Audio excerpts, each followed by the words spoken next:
الذين آمنوا صلوا عليه وسلموا تسليما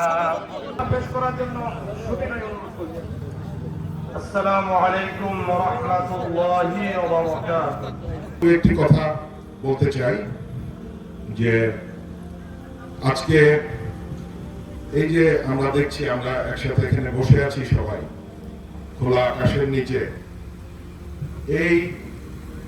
এইভাবে কি আমরা গত 17 বছর বসতে পারছি? আমাদের নেতা ইলিশ ভাই বলে গেছেন যে আমাদের ধর্মকর্ম করতেও বাধা দিত বিগত সরকার।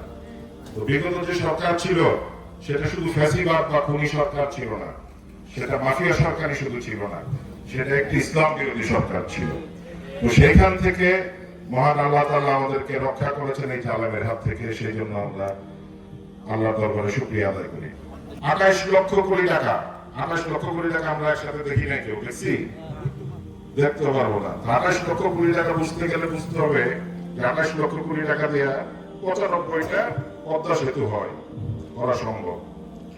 তো সেই পরিমাণ টাকা লুট করে বাংলাদেশ থেকে নিয়ে গেছে বাংলাদেশের জনগণের টাকা। এই হাসিনা যে এত ক্ষমতাধর ছিল, 17 বছর রাজত্ব করেছে, কিন্তু তারপরও কি ক্ষমতা ধরে রাখতে পারছে? আমরা 5 তারিখে কি দেখছি? গণভবনে রান্না করছিল রোস্ট, পোলাও, মাংস, খাওয়া যেতে পারছে? পারে নাই, কারণ আল্লাহর হুকুম ছিল না। সো আল্লাহ সীমা লঙ্ঘনকারীকে পছন্দ করেন না। বিএনপি সবসময় গণমানুষের দল ছিল এবং গণমানুষের দল হিসেবে থাকতে চায়।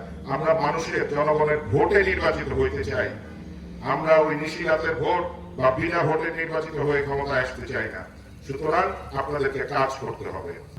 কোনো সামাজিক প্রোগ্রাম হোক, রাজনৈতিক প্রোগ্রাম হোক, দেখা হবে।